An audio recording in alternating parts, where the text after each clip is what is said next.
to Assembly TV studio. My name is Riina Nieminen and I will be hosting Fireside Chat today. Now our guest is Antti Veräjäkorva. Welcome. Hello, thank you. So Antti, you are a senior technical artist in Rovio. That is correct. How did you start your career in Rovio? In Rovio I started not too long ago actually. It was roughly a year ago. I was working in Nokia and VR camera called Oso project when Nokia cancelled that in 2017. So I have an opportunity to look for a new job, and that was Rovio, because there was a big stable mobile game company, and the mobile games is something what I haven't had really a lot of experience in my career, so I wanted to see where the mobile game is going, learn whatever I can learn about it, and Rovio seemed like good fit for that purpose. And your title, senior technical artist, it sounds so wonderful. What does it include? Well, there is it's a little bit vague title. There could be a lot of stuff under that. It's not very defined. Like, it's not like programmer is very defined. The technical is more like technical stuff. It's kind of vague. But in Rovio case, it means shader programming for one. Some character rigging, Maya tools. In Maya tools in Rovio's case, because Maya is our tool, and all sort of scripts and plugins for any kind of 3D or not even 3D, but any kind of applications, all kind of tools. But also that's usually end up being the most what you do is just programming games, because as a technical artist you can program, and that's usually what is needed the most. But then there is also this element of tools. And you a little bit mentioned that you're interested in the mobile game industry now. What else do you find fascinating in your work? Well, it's not exactly mobile, which is the interesting part. The mobile is, to me, it's just a platform. The interesting part is more like the demo scene stuff. It's graphics and programming together. That's the interesting part to me. That's why I wanted to be technical artist, is because that it touches both worlds. There is art side and there is tech side, and that's why technical art felt like a nice fit.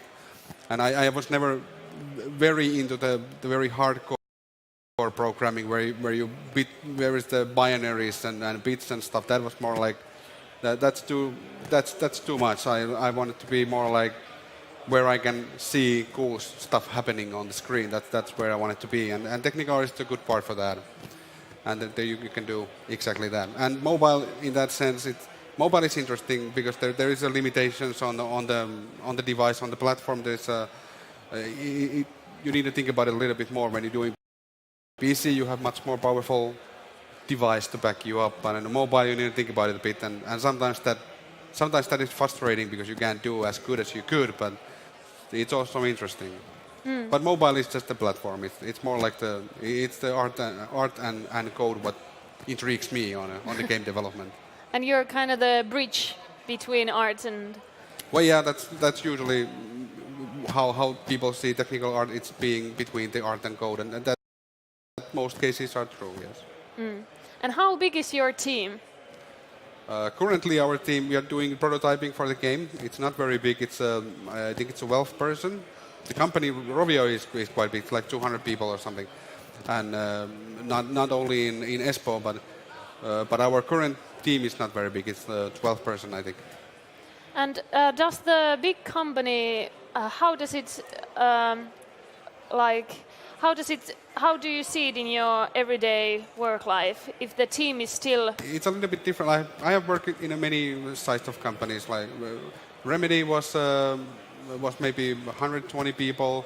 It was 25 when I started there, but it grew to 125 or something. Then I worked in Minefield Games, which was like 10 people. And then Nokia, which was like 6,000 people. And then the Rovio, which is now like 200, 250.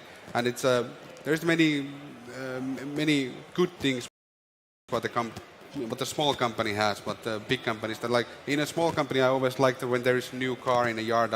I know everybody. Tero's car is there, Markus' car is here. This must be Janne's car.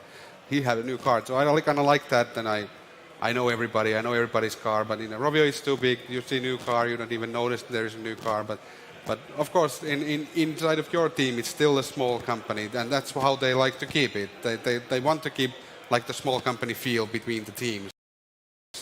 But they are not really succeeding on that. But there is a valiant effort, and it is good. It's working. But there's still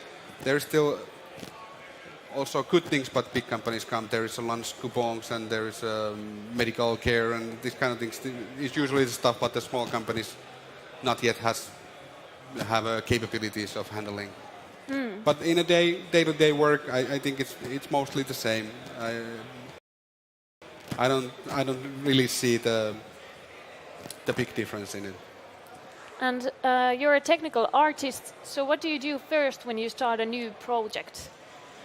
Well, usually there is, at least if I'm a part of it, making the new project, because sometimes I get called into the project when the things are already broken and we need help, and then they call me. That's usually the case when I come in.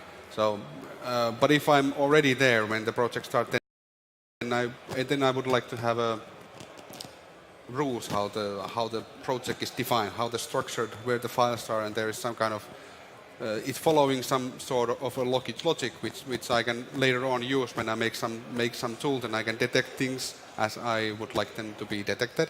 So that is something what I would like to do in every project, is to define the structure and do it my way, because that's obviously the best way, and in my opinion.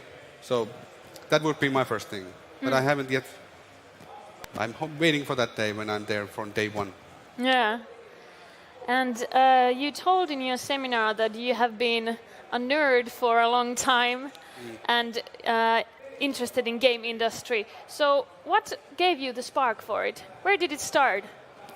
Well, I got my first computer when I was 7 or 6, I think 7 years old, and it was Spectra Video. I can't remember what model, but Spectra Video, and it was my father's vision, because he thinks the computer is going to be the greatest things ever, and he wanted to get me into it, and that's kind of how I get into it. But it was mostly the Spectra Video time, and I had this little book called The Basic ABC, which was referring the basic programming language, and when I was able to read, I read the book. It was only 20 pages, but it teach me how to do for loops, how to do if clauses, and how to do some functions. And I made my first application when I was like 8 years old, and that gave me like a spark, like this is cool, I want to do this. And then I realized that this can be used for drawing graphics, and I have a very it was very advanced computer. It has actually drawing tablet and everything, and it was that was very clear to me that this is going to be something what I want to do when I learned how to do very simple programming with that ABC book. And art came later, but I still wanted to do the programming, so that's why I wanted to keep the both worlds with me. And in 2003, your team won the animation combo in here assembly. Oh yes. That was actually the big thing for us, because we had a few guys, and we were making a pact with ourselves. If we win this, we're going to make a company, and we're going to make the company big, and we're going to conquer the world, and we won it. And we made a company, and well, we didn't win anything. We went bankrupt after 2 years, but that got me the ticket to Remedy, so I'm okay with that. I also won here other time, 2007, I think it was, with another animation. But also animation combo. Yes, awesome. Never make a demo in a would be ever shown here. Don't mind me. Continue. And so you have been in Assembly many times. Yeah, I think this is maybe seventh time in Assembly. And when I didn't used to live here when I was younger, so we always came here and slept in the floors like all the proper nerds would do. But nowadays I'm old and boring. I go home when I leave here, so I don't sleep here anymore. But I do respect people who still do that. But I have been here many times, yes. Are you thinking of doing entries again sometime? Well, I think about that every year, but I never get to do it. There's like real work too much always. Like I do games and then I teach game programming and then I do some. I have a few friends who always want to do some kind of side project, so there's very little time of doing demos. But one of these days, I hope. And after the animation company, you went to Remedy for Yes. 11 years. Yes. And then you found VR, or I'm not sure if you found it all before that. Well, I found it when the VR game, like when the first Oculus, we getting them in Remedy's office, the first Oculuses, and for some reason it was giving to me and do something fun with it, and I totally loved it. It was so cool, and I saw this first Oculus demo where the snowflakes are falling. It's like a Tuscan village or something, and it was so like this gotta be the greatest thing ever and must make millions. But Remedy didn't believe it because they were way smarter than me. But I believed it completely, and I left Remedy and I went to the Minefield games where people were focusing on doing that. And at the time I think Minefield Games was the best company in Finland doing VR, and a beautiful game called Poland, which didn't sell. But it was a beautiful game and it's good learnings, and that really was something what I strongly believe VR going to be the next big thing. As we all now know, it haven't yet happened, but maybe one day. But after Poland, the Poland didn't sell, so I was again needed to find. I have a family, I need to support them, so I need to find something to do. And Nokia had this interesting camera called Ozo, which is VR camera.